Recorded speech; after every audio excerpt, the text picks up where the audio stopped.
ప్రభువు నందు ప్రియ దేవుని బిడ్డలారా, నేటి వాక్య ధ్యానమున బైబిల్ నందలి ప్రశ్నలు ధ్యానిస్తున్నాము. తలల వంచండి, ప్రార్థనలో ఏకీభవించండి. ఈ కార్యక్రమాలకు సహకారులు కావాలి, ప్రార్థించండి. యేసే పరిష్కారం షెడ్యూల్ మీ ముందుంచుతున్నాను, జాగ్రత్తగా వినండి. ప్రతిరోజు 11:30 గంటల ఉదయపు వేళ హెవెన్ టీవీలో బైబిల్ నందలి ప్రశ్నలు, ప్రతి సాయంకాలము 6 గంటలకు బ్లెస్సింగ్ టీవీలో యోబు గ్రంథము, ప్రతి రాత్రి 7 గంటలకు ప్రేమ సాక్షి 90వ ఛానల్ ప్రేమ సాక్షి టీవీలో బైబిల్లోని దేవుడు, ప్రతి రాత్రి 8:30 గంటలకు బైర్షబా టీవీలో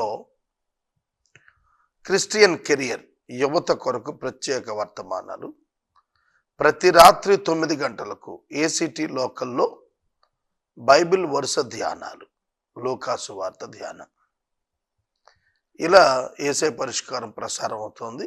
మీకు తెలిసిన వారందరికీ చెప్పండి. Be the partner in it. ఇందులో భాగస్థులవ్వండి. ప్రార్థన. మమ్మలను మిక్కిలిగా ప్రేమిస్తున్న మా ప్రియ తండ్రి, మీకు వందనాలు, స్తోత్రాలు.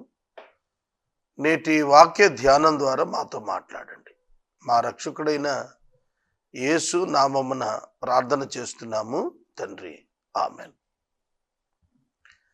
ప్రియమైన దేవుని బిడ్డలారా, ఆదికాండము గ్రంథము 33వ అధ్యాయంలో యాకోబు ఏశావుల మధ్య జరుగుతున్న సంభాషణ నుండి ప్రశ్నలు ధ్యానిస్తున్నాము.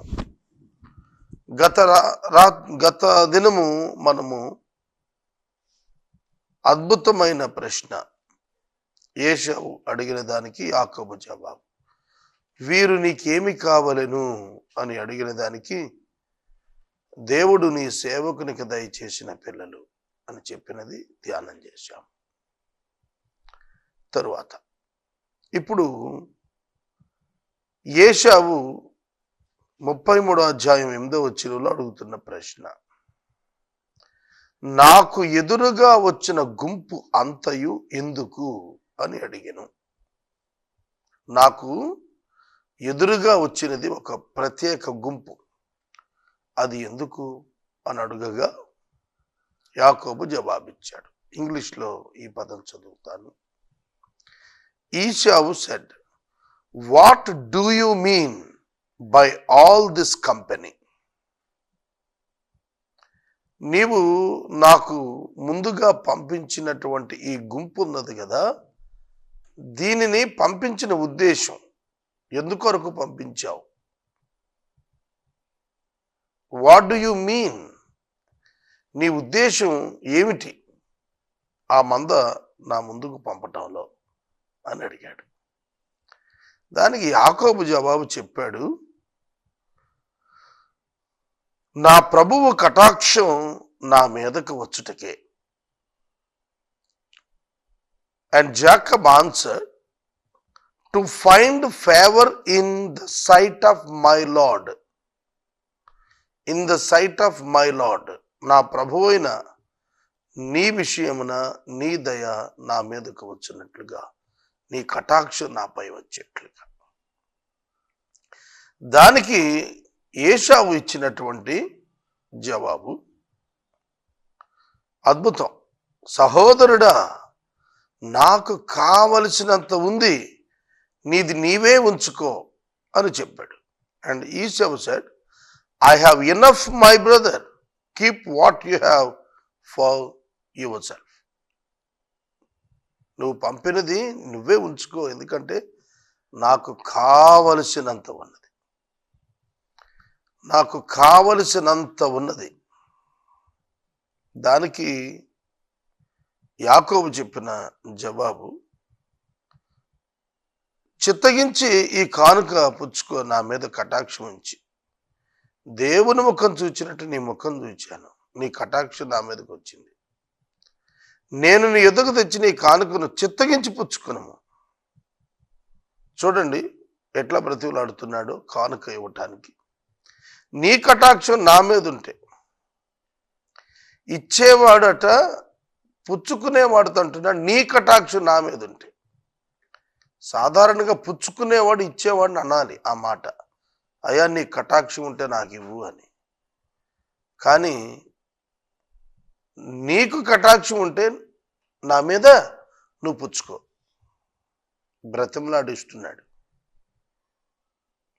మాసిదోనియా సంఘం అలాగే చేశారు, బ్రతిమలాడి ఇచ్చారు. నా మీద నీ కటాక్షం రాని. పుచ్చుకున్నవాడు ఏ విధంగా కటాక్షం ఇచ్చేవాడికి ఇస్తాడు? Humble mind when he is giving. దేవుడు నన్ను కరుణించాడు, నాకు కావలసినంత ఉంది.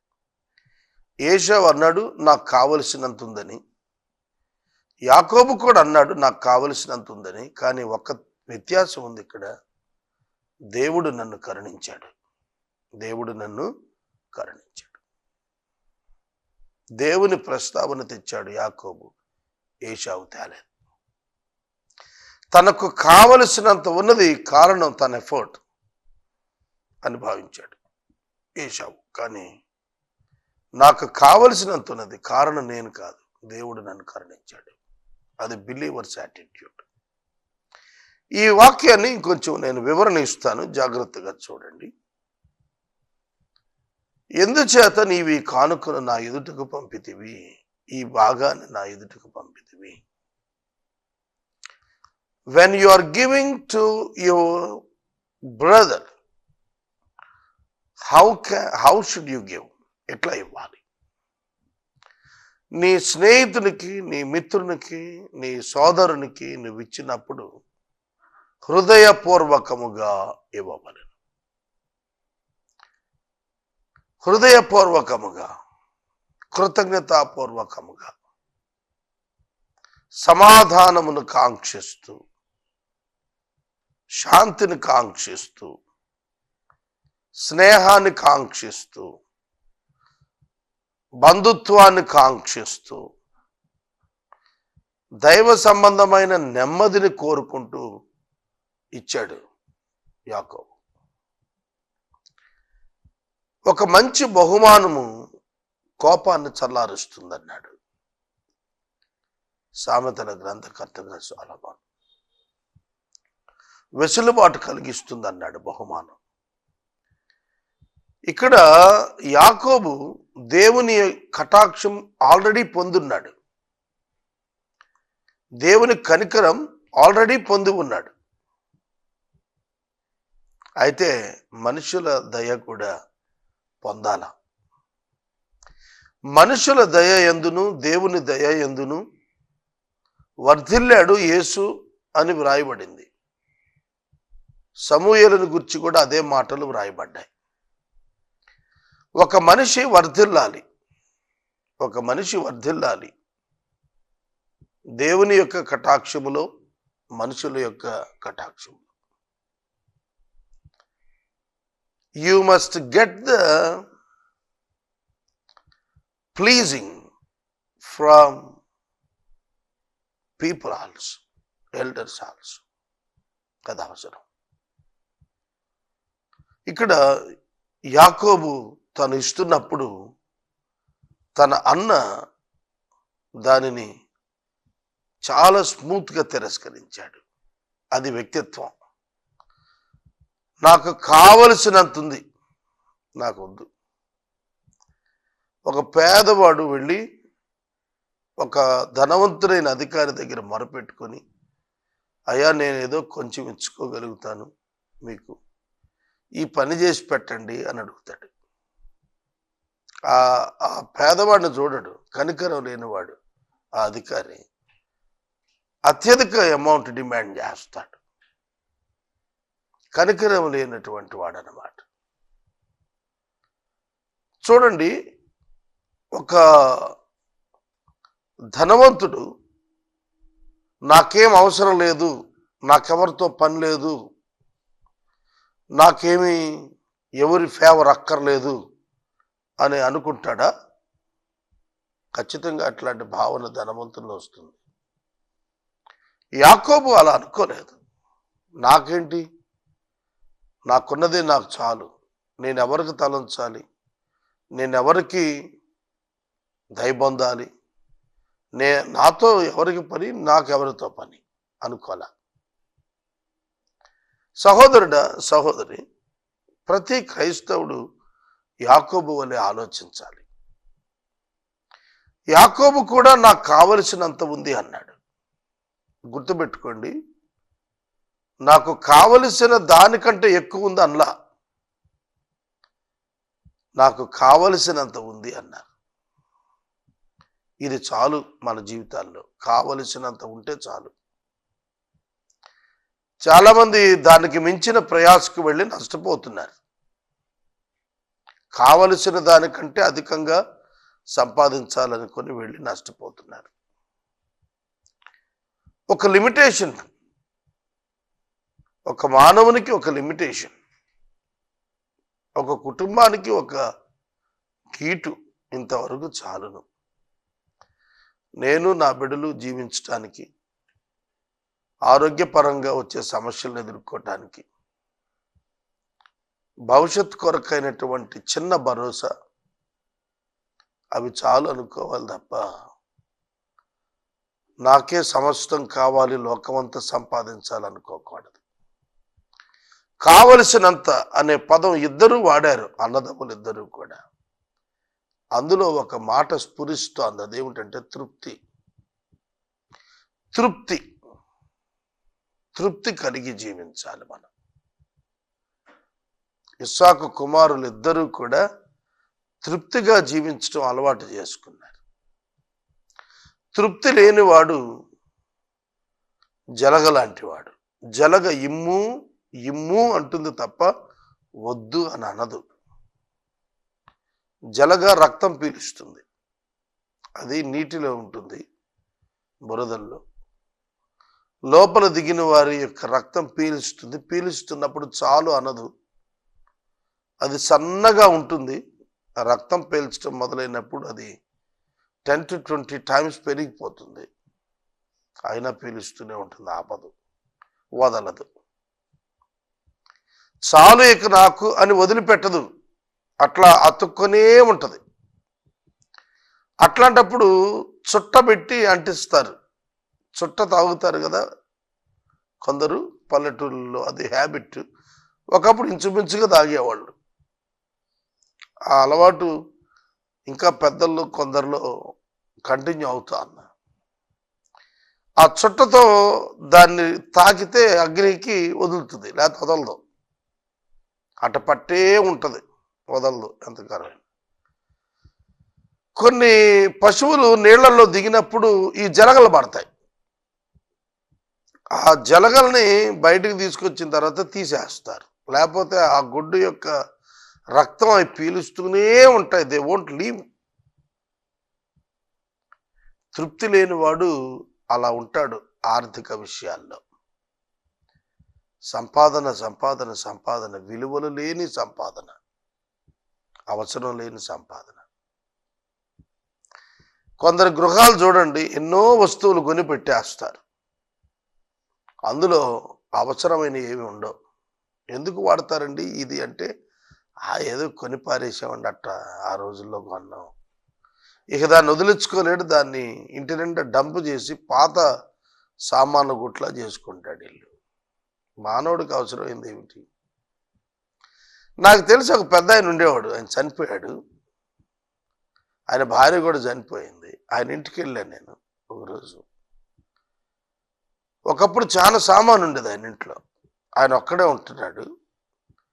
ఆయన పరామర్శించడానికి ఇంటికి వెళ్ళి ఆశ్చర్యపడ్డాను నేను. ఒక మంచం, ఒక గలేబు, ఒక బెడ్షీట్, ఒక పిల్లో అండ్ కవర్, ఒక 2 కుర్చీలు, సింపుల్ గ్యాస్ స్టవ్. ఏమిటంటే సామాన్ అంతా అన్నీ తీసేసానండి, ఎందుకు అవసరం లేను అన్నీ తీసేసాను. ఒక్కొక్కళ్ళ ఇంట్లో సామాన్ ఉంటుంది అపరిమితం, అసలు గుట్టలు గుట్టలు పోసి ఉంటాయి.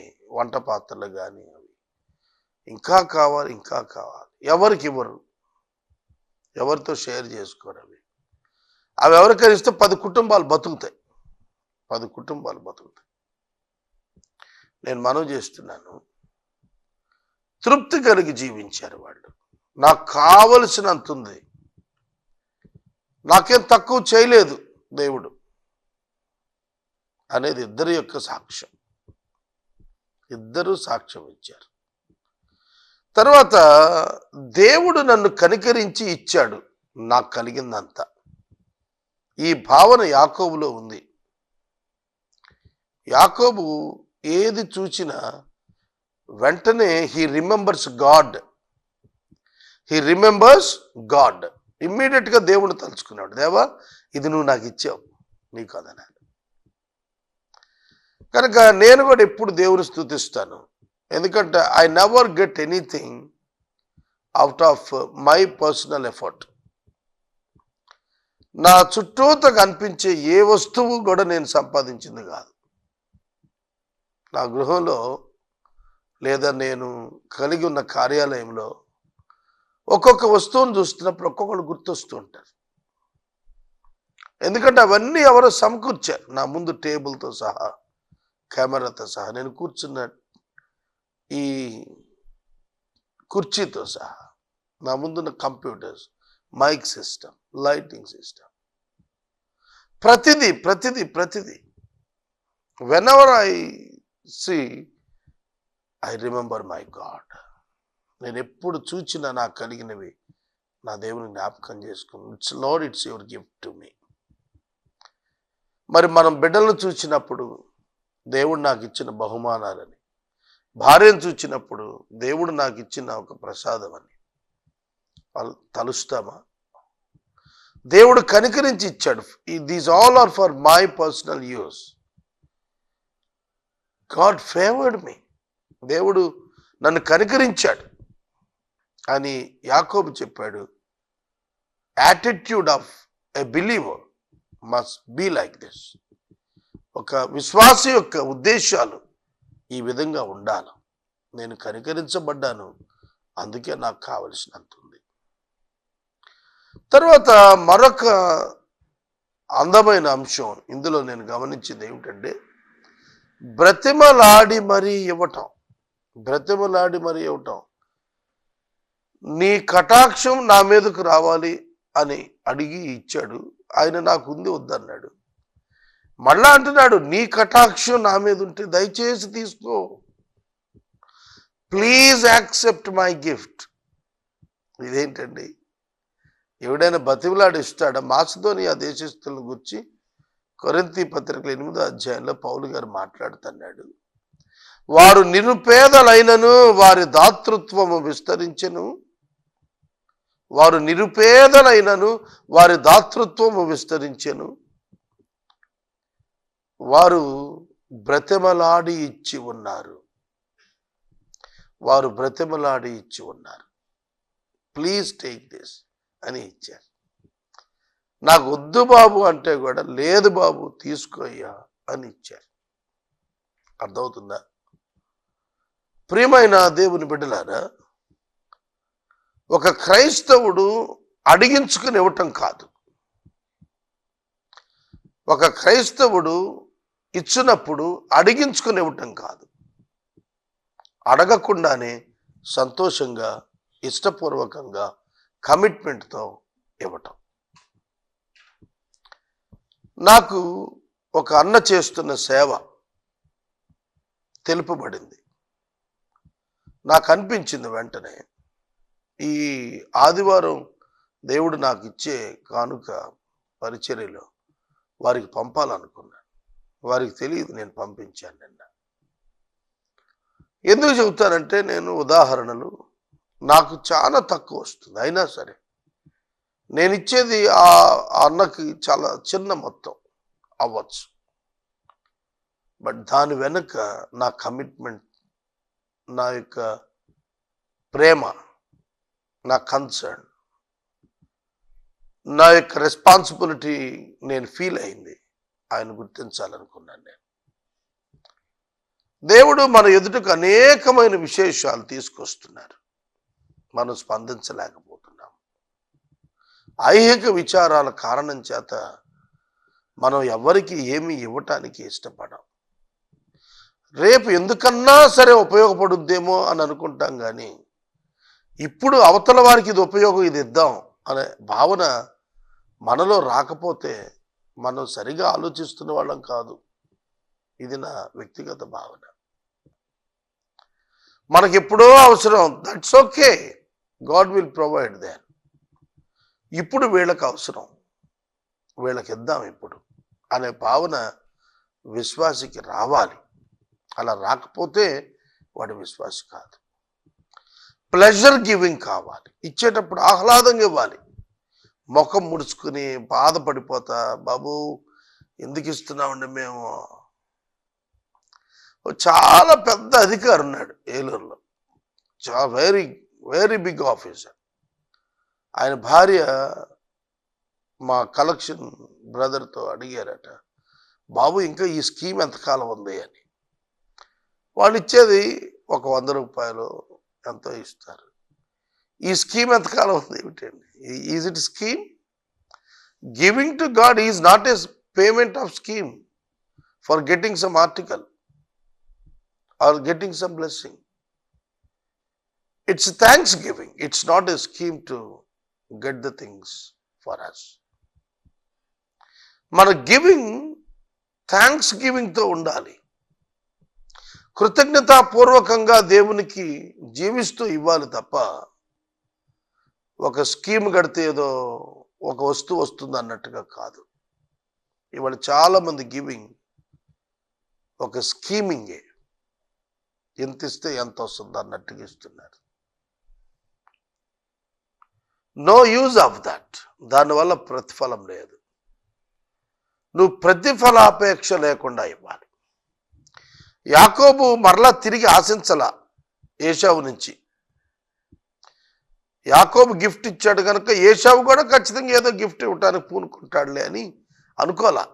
మనం ఎప్పుడు కూడా అలా ఆశించకూడదు. వెనుకకు తిరిగి ఆశించి ఏదీ ఇవ్వకూడదు. అది ఫలితం లేనిది, ఆశించనిది ఇవ్వాలి. అందుకనే భోజనం సమృద్ధిగా ఉన్నవాడిని పిలిచి భోజనం పెడితే ఏమొస్తుంది? భోజనం లేని వాడిని పిలిచి నీ భోజనం పెట్టు అని చెప్పాడు. ఎందుకు? అలా పెట్టడం వల్ల వాడు మరలా నీకు అది పెట్టలేడు కదా, మరలా తిరిగి భోజనాన్ని పిలవలేడు కదా. ధనవంతుడు అనుకో, నువ్వు ఆయన ఇంటికి పిలిచి చక్కగా అన్ని రకాల భోజనం పెట్టి ఐబాక్కో ఐస్ క్రీమ్ ఇచ్చి చక్కగా సంతోషపరిచి ఒక గిఫ్ట్ ఇచ్చి పంపించావు. మళ్ళీ వచ్చే మాసంలో నిన్ను పిలుస్తాడు. నీకు కూడా నువ్వు పెట్టిన దానికి 2 ఐటమ్స్ ఎక్కువే పెడతాడు. ఇంకా మంచి ఐస్ క్రీమ్ తెప్పిస్తాడు. ఈసారి 2 ఐస్ క్రీమ్లు ఇస్తాడు, పెట్టి పంపిస్తాడు. చెల్లుకి చెల్లు. అది కాదు. నువ్వు ఇచ్చేటప్పుడు మళ్ళా వెనక్కి ఇంకొకటి ఆశించకుండా ఇవ్వాలి. ఇది బైబిల్ చెబుతాను మనకు. కనుక అసలు అప్పిచ్చినప్పుడే మళ్ళీ వెనక్కి వస్తుందని ఆశించి ఇవ్వద్దు అన్నాడు. ఇక నువ్వు గిఫ్ట్ ఇచ్చేప్పుడు ఇంకే ఎట్లా ఉంటుందో ఆలోచించండి. అప్పిచ్చినప్పుడే మళ్ళీ ఆశించొద్దు వెనక్కి అన్నాడు. ఇచ్చేసేయి, వస్తుంది, లేకపోతే దేవుడు ఇంకోటి ఇస్తాడు నీకు. అలా ఇవ్వటం నేర్చుకోవాలి. బైబిల్లో ఇవ్వటం చాలా ప్రత్యేకమైనదిగా ఉంది, చాలా ప్రత్యేకమైనదిగా ఉంటుంది. యాకోబు యొక్క మనస్సు ఏశావు యొక్క దయను కోరుకుంటోంది. దేవుని దయ నాకుంది కదా అని విర్రవేగలేదు. మనుషుల దయ కూడా కావాలనుకున్నాడు. దేవుని దయ ఉంది కదా అని మనుషులను నిర్లక్ష్యం చేసేవాడు సంపూర్ణ విశ్వాసి కాలేడు. పర్ఫెక్ట్ బిలీవర్ ఆ కాన్సెప్ట్కి రాలేడు వాడు. కనుక మనం చూస్తున్నప్పుడు అతనిని బలవంతము చేశాను, పుచ్చుకొనమని బలవంతము చేశాను, పుచ్చుకొనమని బలవంతము చేశాను. అందువలన అతను పుచ్చుకున్నాడు. యాకోబు బ్రతిములాడి ఇచ్చాడు. అందుకే ఏశావు దాన్ని పుచ్చుకొని సహోదరుడా మనం కలిసి వెళదామన్నాడు. దాట్ ఈస్ ద బ్యూటీ అండి. Let us go together, let us walk together, let us walk together. ఆయన వచ్చింది చంపటానికి, కానీ మనం కలిసి వెళదామని ఫ్రెండ్షిప్ చాటిస్తున్నాడు. That is the favour and the result which Jacob expected.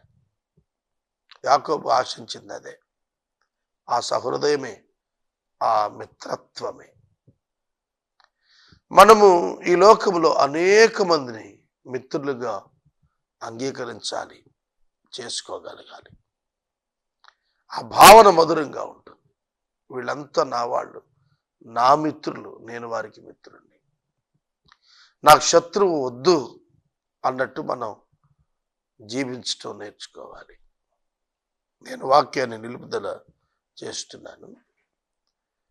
దానికి ఏశావు, నేను నీకు పని వాళ్ళని ఇస్తాను, కొంతమంది సేవకులను నేను ఇస్తాను, నువ్వు ఉంచుకొని వెనకాలే నా వెనుక వచ్చేసేయమన్నాడు. యాకోబు చెప్పాడు, అయ్యా నా మంద చాలా చిన్నది, నేను రాలేను వెనక, ఒకసారి తోలితే చచ్చిపోతాయి, నెమ్మదికి వస్తానయ్యా, మీరు ముందు వెళ్ళండి అన్నాడు. అయితే నా పనులను కొంతమంది తీసుకో, టేక్ మై హెల్ప్ ఆల్సో. నువ్వు నాకు గిఫ్ట్ ఇచ్చావు కదా, నేను తీసుకున్నాను కదా, మరి నేను కొంతమంది పనులను వదిలిపెడతా, నువ్వు కూడా తీసుకో, నీకు కావలసినంత నా దగ్గర ఉన్నది. దానికి వెంటనే అతను యాకోబు అన్నాడు, నాకు వద్దయ్యా. చాలా హంబుల్గా, చాలా దీనత్వం కలిగి తిరస్కరించాడు. ఇచ్చేటప్పుడు బ్రతిమలాడి పుచ్చుకున్నాడు, పుచ్చుకోవటానికి బ్రతిమలాడి మరీ వద్దన్నాడు. ఇది విశ్వాస nature.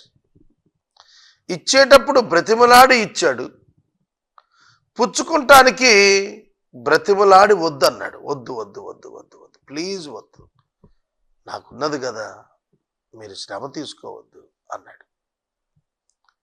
This should be happened in our life.